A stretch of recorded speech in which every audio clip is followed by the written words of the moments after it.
I wasn't born in this country. I didn't grow up in any one particular religion.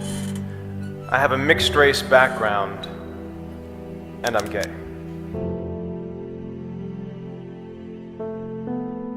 Growing up, I was a target.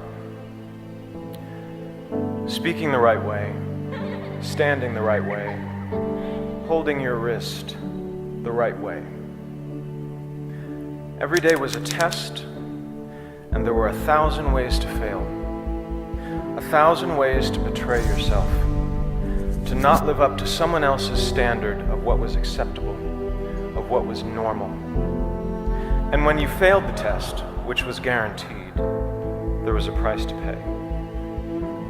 Emotional, psychological, physical. And like many of you, I paid that price. More than once, in a variety of ways. Like many of you here tonight, I grew up in what I would call survival mode. When you're in survival mode, your focus is on getting through the day in one piece. And when you're in that mode at 5, at 10, at 15, there isn't a lot of space for words like community, for words like us and we. There's only space for I and me. In fact, words like us and we not only sounded foreign to me at 5 and 10 and 15, they sounded like a lie. Because if us and we really existed, if there was really someone out there watching and listening and caring, then I would have been rescued by now.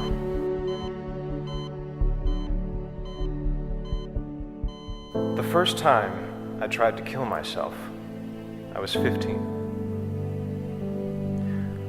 I waited until my family went away for the weekend, and I was alone in the house, and I swallowed a bottle of pills.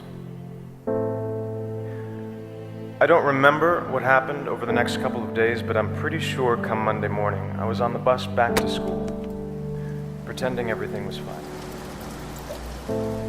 And when someone asks me if that was a cry for help, I say no, because I told no one. You only cry for help if you believe there's help to cry for. And I didn't. I wanted out. I wanted gone. At 15. I and me can be a lonely place, and it will only get you so far. That feeling of being singular and different and alone carried over into my 20s and into my 30s. When I was 33, I started working on a TV show that was successful not only here in the States but also abroad, which meant over the next 4 years I was traveling to Asia, to the Middle East, to Europe, and everywhere in between. And in that time, I gave thousands of interviews. I had multiple opportunities to speak my truth, which is that I was gay. But I chose not to. I was out privately, to family and friends, to the people I'd learned to trust over time, but professionally. Publicly, I was not. Asked to choose between being out of integrity and out of the closet, I chose the former. I chose to lie. I chose to dissemble. Because when I thought about the possibility of coming out, about how that might impact me and the career I'd worked so hard for, I was filled with fear. Fear and anger, and a stubborn resistance that had built up over many years. When I thought about that kid somewhere out there who might be inspired or moved by me taking a stand and speaking my truth, my mental response was consistently, no thank you. I thought, I've spent over a decade building this career, alone, by myself. And from a certain point of view, it's all I have. But now I'm supposed to put that at risk to be a role model to someone I've never met, who I'm not even sure exists. That didn't make any sense to me. that did not resonate at the time.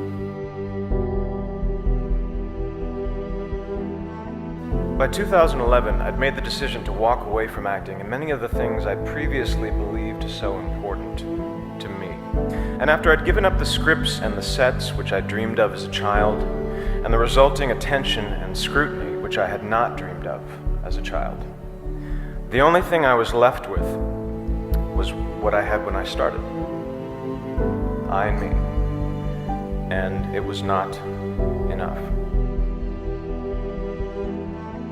Several weeks ago, when I was drafting my letter to the St. Petersburg International Film Festival, declining their invitation to attend, a small, nagging voice in my head insisted that no one would notice, that no one was watching or listening or caring. But this time, finally, I knew that voice was wrong. I thought, if even one person notices, this letter, in which I speak my truth and integrate my small story into a much larger and more important one, is worth sending. I thought, let me be to someone else what no one was to me. Let me send a message to that kid, maybe in America, maybe someplace far overseas, maybe somewhere deep inside, a kid who's being targeted at home or at school or in the streets, that someone is watching and listening and caring. That there is an us, that there is a we, and that kid or teenager or adult is loved. And they are not alone.